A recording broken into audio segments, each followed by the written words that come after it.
Bonjour, je suis le docteur Fadel Saïbou et je vais vous parler des troubles mentaux en neurologie. Donc, les maladies neurologiques peuvent avoir un impact significatif sur la santé mentale et inversement, les troubles psychiatriques peuvent également influencer le développement ou l'évolution de certaines affections neurologiques. Donc, les manifestations psychiatriques des pathologies neurologiques les plus courantes sont les troubles dépressifs et anxieux, les troubles psychotiques et confusionnels, les troubles du comportement. Concernant les troubles dépressifs et anxieux, les causes neurologiques les plus fréquentes sont les douleurs chroniques, dans les cas de cystite interstitielle, de prostatite chronique ou de cancer urologique, par exemple, les troubles missionnels, l'incontinence urinaire, l'hyperactivité vésicale, la rétention urinaire, les troubles sexuels, comme les dysfonctions érectiles, l'éjaculation précoce ou en post-opératoire, après une chirurgie pelvienne comme la prostatectomie. Voilà. Les affections chroniques, comme l'insuffisance rénale, les néphropathies, voilà, entre autres. Et les symptômes psychiatriques relevés peuvent être la dépression avec tristesse, anédonie, fatigue, l'anxiété généralisée ou phobique, par exemple par la peur de fuite urinaire, par exemple, les troubles du sommeil qui peuvent être liés aux missions nocturnes, une baisse de l'estime de soi et l'isolement social. Maintenant, pour les troubles psychotiques et confusionnels, les causes organiques peuvent être les infections urinaires sévères, donc avec un délirium, surtout chez les personnes âgées, les déséquilibres métaboliques, en cas d'urémie ou d'hyponatrémie, par exemple, les effets secondaires des traitements, comme les corticoïdes, les opioïdes, les anticholinergiques, voilà, et les troubles du comportement, alors là, sont liés au syndrome de la vessie douloureuse, où on remarque l'irritabilité, troubles de l'humeur, l'incontinence urinaire, on peut relever la honte, l'isolement social, voilà.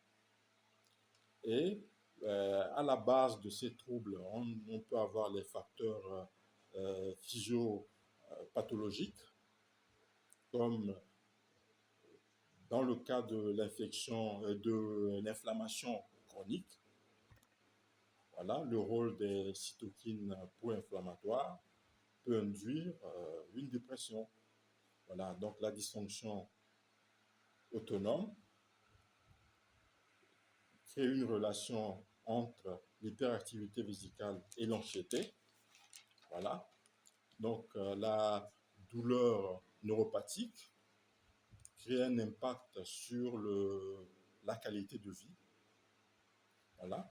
Il y a également les facteurs psychosociaux,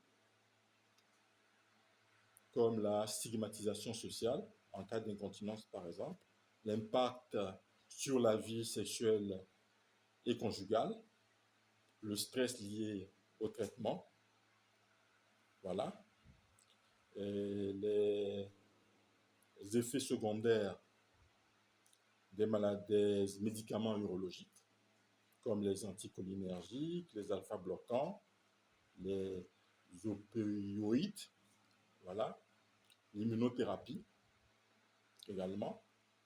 Donc, pour la prise en charge, elle est pluridisciplinaire, évidemment. Donc, au niveau de l'évaluation initiale, donc il faut un bilan urologique complet, mais adapté dans chaque cas, avec examen clinique, CBU, débimétrie, cystoscopie éventuellement, et imagerie. Donc, une évaluation psychiatrique avec l'échelle de dépression en utilisant des tests comme le HADES, c'est Hospital Anxiety and Depression Scale, ou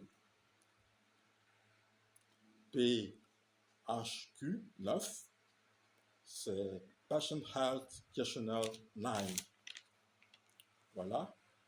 On peut également effectuer une évaluation cognitive si nécessaire en utilisant le MMSE, c'est Mental State Examination. Voilà. Donc, le traitement des causes urologiques passe par le traitement étiologique. Donc, si c'est une infection urinaire, alors c'est une antibiothérapie adaptée. Voilà. Une hyperactivité vésicale, on peut avoir recours aux anticholinergiques, aux bêta-3 agonistes. Voilà. Pour les douleurs pelviennes chroniques, il y a des antidouleurs comme la gabapentine ou la mitriptyline, et à la kinésithérapie pelvienne. Pour les cancers urologiques, si c'est possible, il faut une prise en charge en co-psychiatrique. Voilà. Donc, pour la prise en charge psychiatrique, alors ce serait la thérapie cognito-comportementale pour l'anxiété et la dépression. Comme médicament, on a recours au ISRS, c'est-à-dire aux inhibiteurs sélectifs de la recapture de la sérotonine. Voilà, pour la dépression et l'anxiété. Les benzodiazépines peuvent être utilisées, mais souvent ponctuellement, pour l'anxiété aiguë. Les antipsychotiques atypiques sont recommandés en cas de délirium ou de psychose. Donc, il faut penser à une approche complémentaire, comme une rééducation périnéale en cas d'incontinence, une sexothérapie pour les troubles érectiles, même en post-opération, voilà, comme après une prostatectomie radicale. Pour la prévention, donc une éducation thérapeutique peut être nécessaire pour bien comprendre sa pathologie, une bonne hygiène de vie avec réduction de la caféine et des exercices pelviens, par exemple. Et il faut également relever les cas particuliers comme les cancers de la prostate, où on voit jusqu'à 40% des patients qui présentent, qui sont dépressifs, donc nécessitant des antidépresseurs plus un soutien psychologique. Voilà. Donc, il y a également le cas des insuffisants rénaux chroniques avec l'urémie qu'on peut remarquer, l'encéphalopathie et la dépression, voilà, ou une prise en charge par dialyse ou greffe et psychothérapie est recommandée. Donc, en post-chirurgie pelvienne, il faut penser à une prise en charge du syndrome dépressif post-opératoire, voilà, à une rééducation sexuelle et psychologique si nécessaire. Je vous remercie.